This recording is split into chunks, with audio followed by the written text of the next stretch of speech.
Les figurines Vague 3 War for Cybertron Kingdom, un Optimus Prime totalement transformable et le lancement de la gamme exclusive Shattered Glass, c'est ce que nous allons voir aujourd'hui en résumé dans les annonces de la Hasbro Pulse Festival, la convention en ligne Hasbro.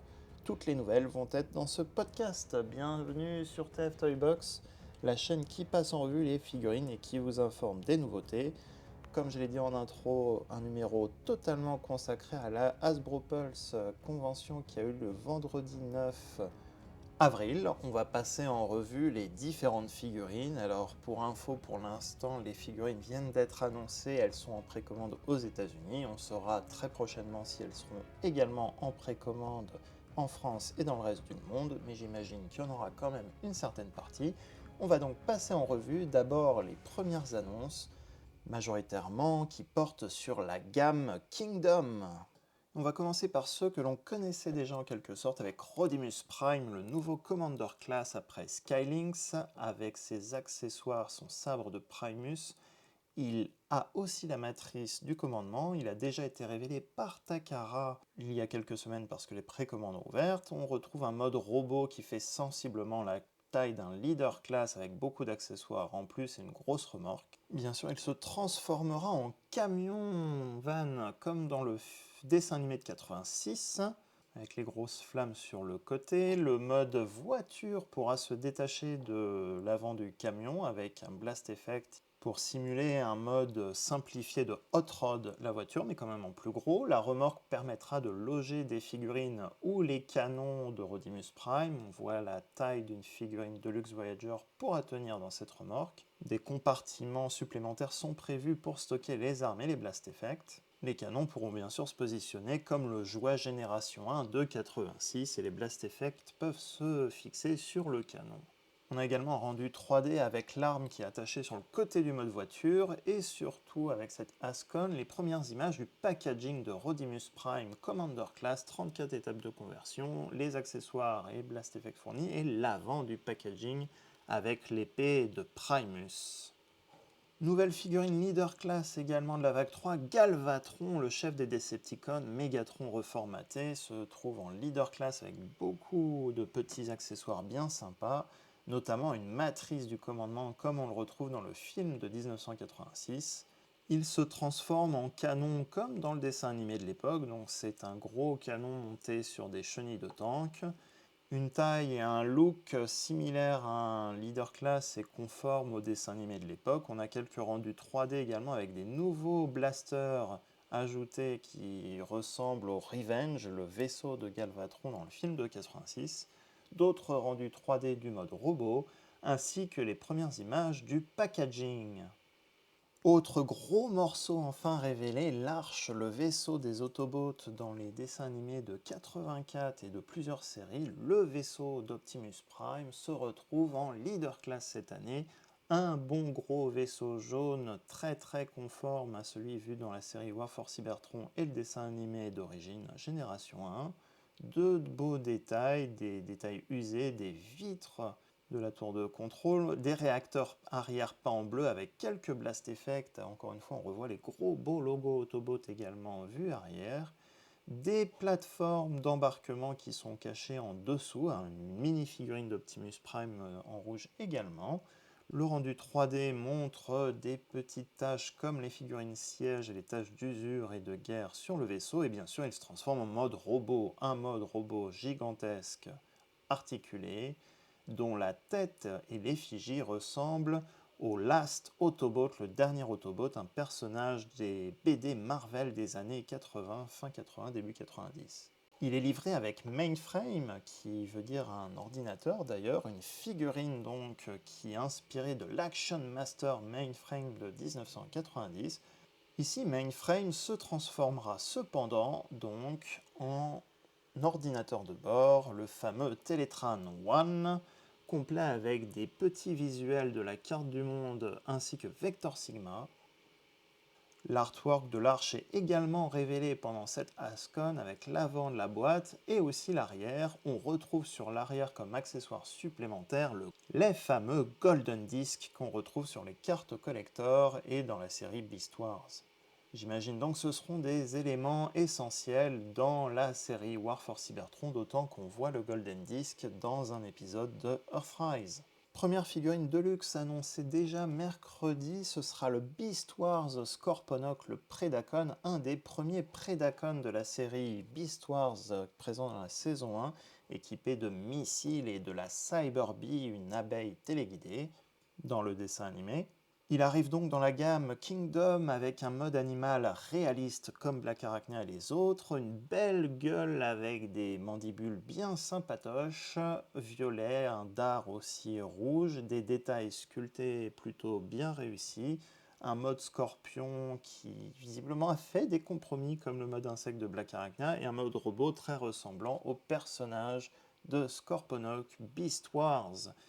Il sera lui aussi équipé d'une Cyber Bee dans ses pinces ainsi que de faux missiles dans l'autre pince pour imiter le look du dessin animé de l'époque. Continuons avec Trax de la série Génération 1, figurine Deluxe Vague 3 Kingdom, qui a un look très proche, voire identique au personnage du dessin animé. On retrouve donc notre Autobot, le Autobot bleu qui a la classe, et qui est un peu prétentieux dans cette forme plastique pour la Vague 3 Kingdom détaillée avec des accessoires, un pistolet, des lance-missiles, un mode très proche de le mode Corvette de l'époque avec les flammes sur le coffre avant du véhicule, un beau logo Autobot, ces armes peuvent s'ajouter sur le mode voiture, et aussi comme Trax Génération 1, il peut avoir son mode vol. Les bras peuvent se déployer avec des mini-ailerons pour simuler le mode avion de Trax. On retrouve également quelques croquis rendus 3D de la figurine. Lui aussi fait partie de la vague 3 Deluxe Kingdom. Troisième nouvelle figurine de la gamme Kingdom vague 3, Wingfinger, un nouveau fossilizer maximal, donc le clan des gentils. Nouveau squelette donc qui est articulé même en mode animal squelette, il a la gueule qui peut se fermer et s'ouvrir, étonnant non? Mais surtout il a un beau look de ninja avec un beau logo maximal sur le front, deux armes qui peuvent servir donc d'épée à peu près en mode robot et permet une reconfiguration en mode arc, dans le sens archer et pas vaisseau Autobot. Bien sûr, c'est un fossilizer, il permet de faire une armure pour d'autres figurines de luxe Voyager de la gamme Kingdom ou War for Cybertron en général. On a le droit également à quelques rendus 3D du mode robot avec son beau logo maximal encore une fois, le mode animal slash squelette, l'ensemble des éléments que forme le squelette, le fossilizer, pour équiper une armure, une autre figurine, et surtout un petit easter egg. Si vous avez les trois figurines Paléotrex, Ractonite et le nouveau Fossilizer Maximal, vous pourrez former un nouveau Combiner Fossilizer avec ces trois figurines.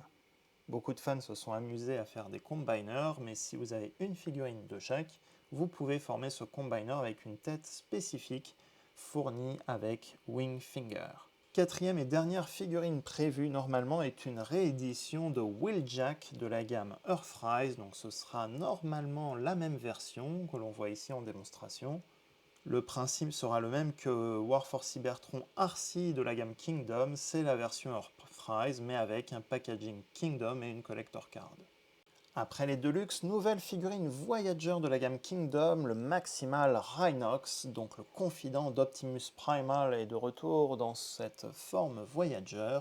Un robot plutôt costaud, au look légèrement différent, je trouve, du dessin animé de l'époque. On verra ce que ça donne en main propre. En tout cas, il a un mode animal plutôt féroce, avec des yeux rouges et de belles cornes à l'avant.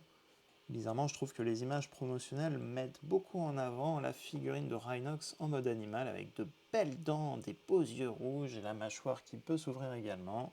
Donc ce personnage incontournable dans l'équipe maximale est de retour pour compléter votre équipe. On a également droit à quelques rendus du mode robot et animal. Le mode robot aura bien sûr ses armes Gatling Gun, ses mitraillettes spécifiques au personnage de l'époque. Les animaux et bhistoires sont donc bien mis en avant dans cette troisième vague Kingdom, et ce n'est pas fini puisqu'on va retrouver la vague 3 Core Class qui, elle, sera disponible que en automne de cette année, donc probablement en même temps que la vague 4. Et on commence par Dracodon. Dracodon est aussi un fossilizer mais qui ne se transforme pas en armure. Petit Core Class, petite figurine qui est dans l'équipe des Maximales, et en gros c'est un vertébrèque radioactif. Vertébrèque était une figurine de la vague 1. Il est radioactif car il va être tout vert. Si vous voulez vous faire une idée sur le moule, n'hésitez pas à revoir la vidéo revue de Vertébrèque que je vous remets également en description et en haut à droite de cette vidéo. Deuxième figurine core class de la vague 3 est autre que Soundwave. Soundwave de génération 1 qui sera en petite taille donc pour aller avec les autres figurines Megatron et Optimus sorties dans les vagues précédentes. Ce Soundwave aura droit à une mini cassette Laserbeak qu'il pourra stocker dans son torse. Cette cassette ne sera pas transformable. Et ce Soundwave se transformera bien en radiocassette pour les figurines Kingdom. L'ensemble de ces annonces constitue donc la vague 3 Kingdom qui devrait arriver à partir de printemps-été aux États-Unis et dans le reste du monde, on l'espère également en France. Mais Hasbro Pulse Fan Fest ne s'arrête pas là puisqu'il y a eu également d'autres nouveautés annoncées. Toujours dans la gamme Kingdom, une exclusivité. Tricanius Beast Power Fire Blast Collection Pack. En gros, Tricanius est un repeint de Fractonite, le fossilizer, mais avec une tête de Triceratops, donc une tête de dinosaure modifiée pour le mode animal et l'épaule du mode robot, comme on le voit ici à cet écran. Il a les couleurs de lave, rouge, noir et orange, et il est fourni avec pas mal de Blast Effect, 19 de mémoire d'après le communiqué de presse, à vérifier. Des Blast Effects issus des diverses figurines Warforce Cybertron Siege et Earthrise. Il a donc son mode squelette animal, qui a cette fois la tête d'un Triceratops, et bien sûr on peut remplacer les cornes avec des Blast Effects pour la blague. Les Blast Effects sont bien sûr ici pour compléter vos figurines Warforce Cybertron, Kingdom, Siege et Earthrise. On a le droit à une belle boîte spéciale avec un artwork en couleur à l'intérieur, donc ce nouveau Ractonite, ou Tricanius plutôt, et on a également eu droit à une photo unboxing de l'intérieur de la boîte pendant le live. Si vous voulez vous faire une opinion sur les Fossilizer et Ractonite, je vous remets le lien de la revue en haut à droite et en description de cette vidéo. Nouvelle annonce exclusive à la Hasbro Fest, le lancement d'une nouvelle gamme Shattered Glass spécifique, une série de 5 figurines avec des comics IDW. La première sera Blur. La figurine de Blur sera donc basée sur la figurine Studio Series Blur, mais avec une nouvelle tête pour ressembler à Blur Shattered Glass. Ce n'est pas la première fois qu'on voit Blur Shattered Glass. Commençons par le début. Shattered Glass est une histoire créée pour la convention BotCon en 2008, un monde renversé où les méchants Autobots veulent conquérir la galaxie et les gentils Decepticons veulent protéger l'univers. Hasbro a déjà testé le concept Shattered Glass l'année dernière dans la gamme Select avec un pack Optimus et Ratchet Shattered Glass qui visiblement a bien marché. Quant à Blur, il a déjà eu droit à une figurine BotCon exclusive en 2008 et un petit rôle également dans le comics. Donc, cette nouvelle figurine de Blur aura droit également à sa BD exclusive, bien sûr avec le Blur basé sur la figurine Studio Series, mais on a repris la tête avec l'œil de pirate, enfin l'œil patch, car il a été endommagé dans la BD. Le pitch de cette histoire, la guerre sur Cybertron fait rage, la Terre a déjà été bien endommagée, mais Blur va se mettre à poursuivre Starscream, qui a visiblement des informations importantes qui pourraient relancer la guerre, ou faire basculer la guerre. La figurine de Blur sera donc repeinte avec une nouvelle tête, c'est la figurine Studio Series, la première de cette gamme. La figurine est ultra articulée comme les figurines Studio Series. La nouvelle tête ici présente avec la cicatrice sur le visage. Un mode véhicule magnifique puisque dans la BD, les voitures Autobots sont appelées les Seekers, normalement le nom des avions Decepticons. et on a droit à un nouvel emballage Shattered Glass bien joli. Là aussi, pour ceux qui veulent se faire une idée, la figurine Studio Series Blur a été passée en revue cette semaine. Je vous remets le lien en description et en haut à droite de cette vidéo. Enfin, grosse surprise inattendue qui va piquer le porte-monnaie pour les intéressés, un produit tout nouveau, une figurine AutoConvert Optimus Prime. Cette figurine a la capacité de se transformer toute seule de camion en robot. Plusieurs phrases sont préenregistrées, plusieurs gestes, mouvements sont préenregistrés. Il peut rouler, marcher, obéir apparemment à différentes lignes de commande, à différentes commandes par la voix, et est commandable par une application mobile. Petit coup de cette merveille qui a 5000 composants et de 700 $. Ce Transformer sera clairement pas pour tout le monde. Enfin, ça mérite d'être signalé, mais dans les séances de questions-réponses, à la question « Est-ce qu'on pourra voir les autres Dinobots dans la gamme Studio Series ?», la réponse est « Attendez-vous à un prochain rendez-vous Fan Friday en mai ». Donc il n'y a pas de nouvelle Studio Series, mais il y a donc bien déjà un nouvel événement prévu pour le mois prochain. Donc restez connectés.